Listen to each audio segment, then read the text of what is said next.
हमारी प्यारी जू और प्यारे जू के तन में एक ही प्राण है, एक ही मन है, एक ही दृष्टि है, एक ही वैश है, एक ही स्वभाव है, एक ही चाव है। कहने को केवल दो तन प्रिया और प्रीतम है, एक दूसरे की तरफ देखकर मुस्कुरा रहे हैं। ये हमारी जुगल जोड़ी एक क्षण के लिए कभी बिछुड़ती नहीं है। ललिता जू ने कहा, प्यारी जू ने आलाप लिया और गान किया तो सब गोरे हो गए। लालजू आप संग गाओ तो और रस बरसे।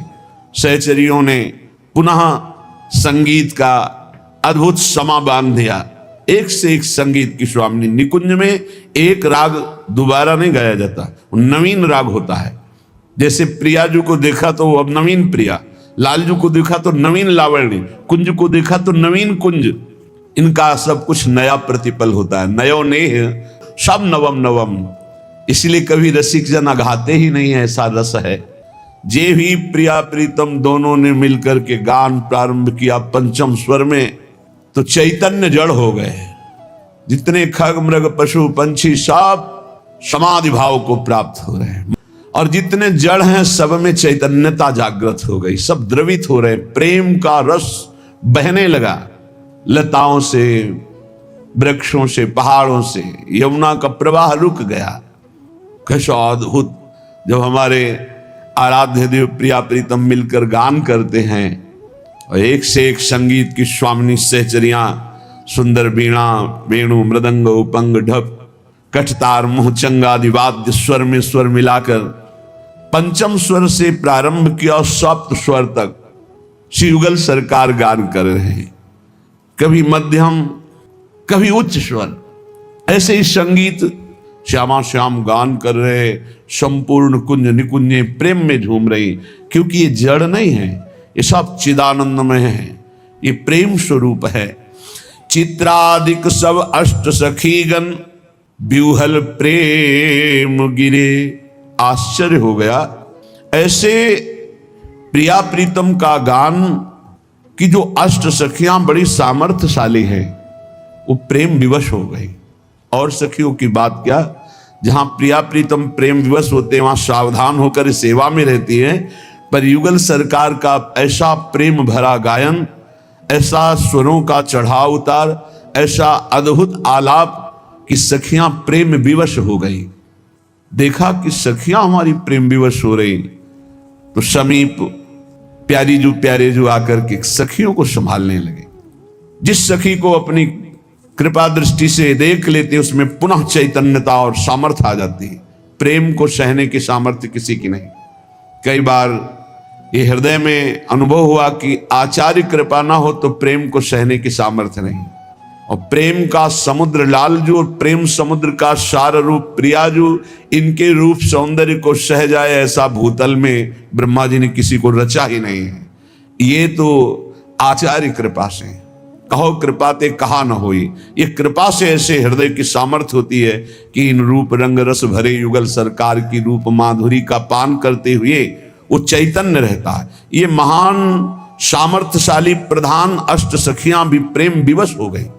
इस सबको बेशुद्ध कर दिया प्रियालाल ने। जे भी सप्तम स्वर में, फिर पंचम स्वर में ऐसे रास रंग या झूला का रंग या जल विहार का रंग या सैया विहार का रंग, एक एक सुख महासुख बरसाते रहते हैं। इसीलिए इस सुख की समानता कहीं त्रिभुवन में नहीं। प्रियाजू को देख करके कोई चैतन्य चेतना में बना रहे ऐसा तो इनकी क्षमता नहीं। ऐसा प्रेम रूप ये सखियां आचार्य रूप में अवतरित होती, वो सामर्थ्य प्रदान करती हैं। इसलिए श्यामा प्यारी के गुण, श्यामा प्यारी का नाम, श्यामा प्यारी का धाम, श्यामा प्यारी के रंग में रंगे हुए रसिक जन, जब ये सांगोपांग उपासना बनती तब हृदय में ये रूप माधुरी पान करने की क्षमता आती है।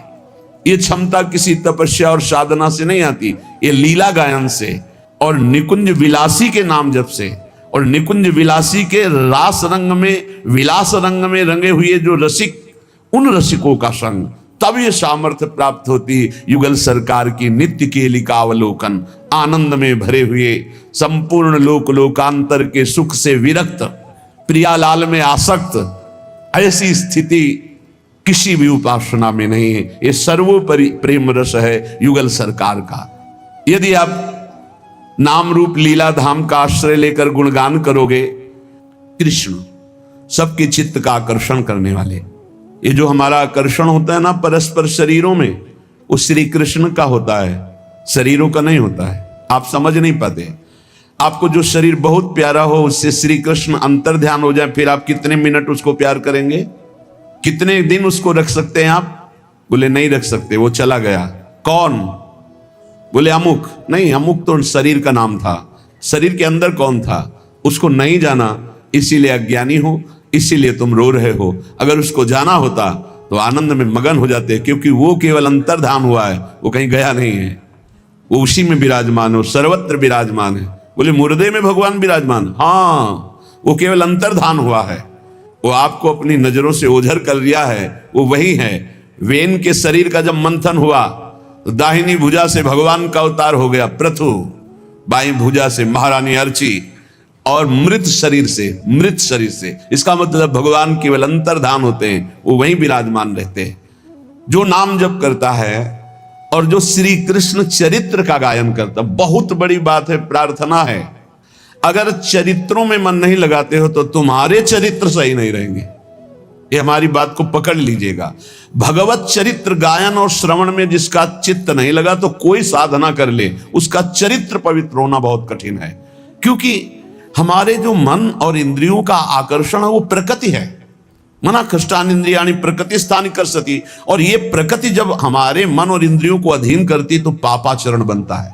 और जब यही मन इंद्रियां परमात्मा में लगती हैं तो हमें परम सुख मिलता है। तो हम जिसका यश गान करते हैं, जिसका यश सुनते हैं, उसी का मनन होता है, उसी से प्रीति होती है। शरणागति श्रवण सुजस से ही होती है।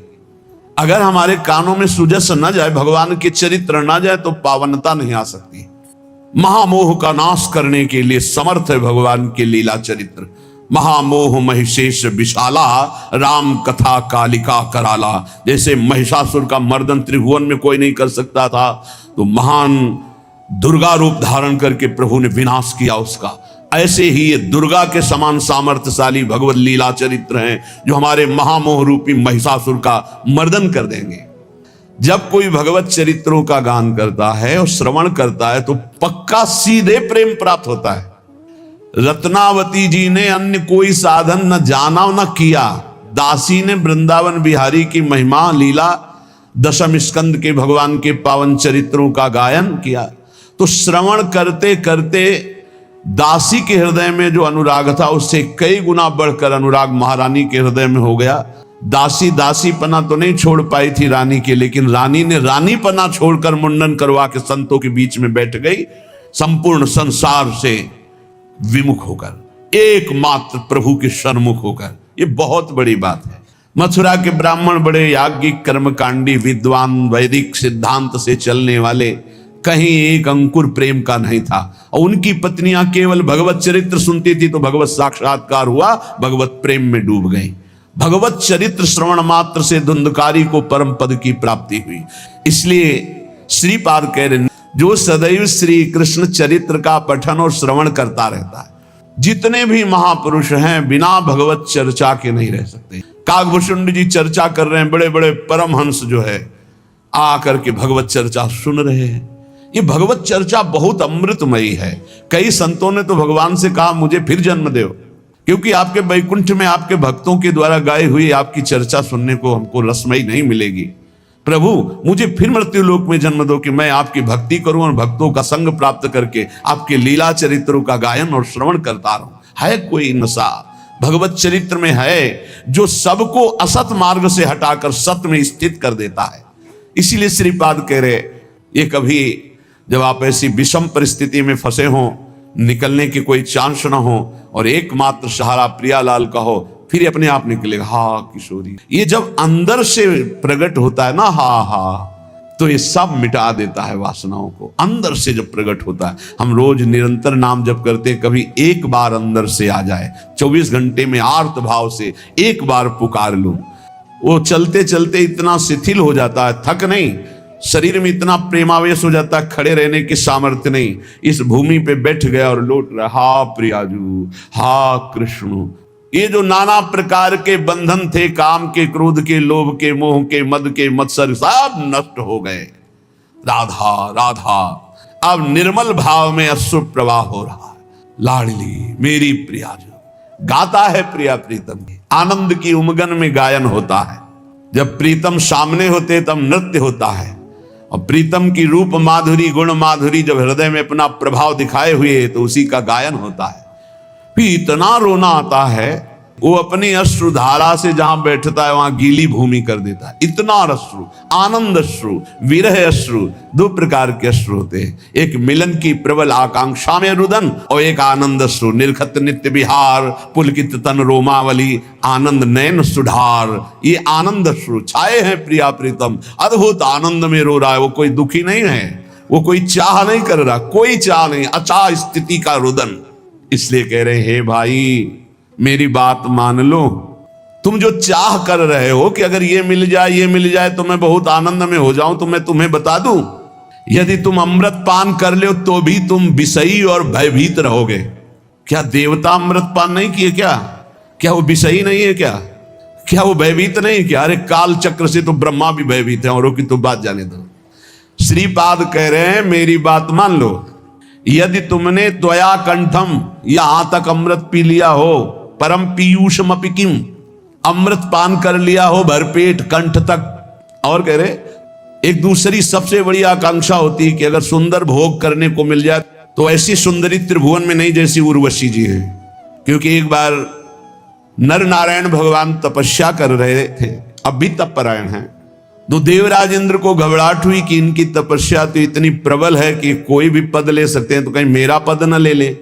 तो उसके पास आखिरी बाण होता है अमोघ काम। जैसे विश्वामित्र जी जब तप के द्वारा नई सृष्टि की रचना करने का संकल्प करने लगे तो देवराज इंद्र घबरा गए कि ये तो नया स्वर्ग, नई सृष्टि सब रच देंगे। तो भेजा मेनका को, बहुत ही सुंदर, सर्वांग सुंदर, और अप्सरा नृत्य प्रेमी हाव भाव करती हुई मेनका मुनि के समीप डरती हुई कहीं भस्म न कर दें। महान तप के तेजा पुंज जो ब्रह्म ऋषि पदवी को कहाने के लिए वशिष्ठ जी को विवश कर रहे थे, बहुत बड़ी सामर्थ्य तप की होती है, लेकिन ज्ञान की सामर्थ्य के आगे तप कुछ नहीं होता। वशिष्ठ जी के ब्रह्म बल के आगे विश्वामित्र जी का कोई भी बल काम नहीं करता था। बड़ा प्रसंग है, हम तो केवल इशारे में बता रहे। ऐसे महान तप के धनी को डरते हुए मुस्कुरा, उनका निर्भय रहो, डरो मत, समीप आओ। ये सब क्या है? भगवान केवल आपको प्रसन्न करना चाहते। मेरी प्रसन्नता बस भगवान, ये हमारा सारा सेवा का जो परिकर है, बस आपको एक बार मुस्कुराते हुए देखना चाहते।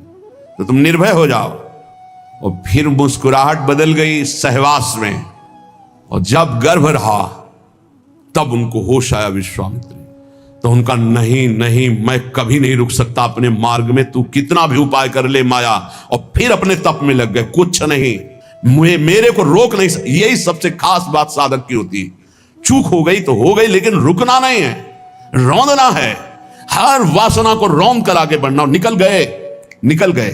उन्हीं के गर्भ से शकुंतला जी का प्रादुर्भाव हुआ, जिनके दुष्यंत के संग से भारत नाम, जिनके नाम से बड़ा वो भरत जी हुए, उनका नाम दुष्यंत पुत्र भरत से ही भारत। ऐसा कहीं कहीं आता है भगवान ऋषभदेव जी के पुत्र भरत से भारत, पहले अजनाभ वर्ष इस देश का नाम।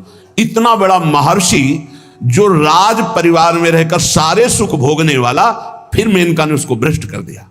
तो इसके पास एक ही उपाय है, देवराज इंद्र के पास भारी उपाय, अप्सराओं को भेज करके मुनियों की या तपस्वियों की बुद्धि को भ्रष्ट कर देना। भेजा नर नारायण के पास अपने समस्त अप्सराओं को, रंभादि सुंदरी अप्सराएं नृत्य करना सब।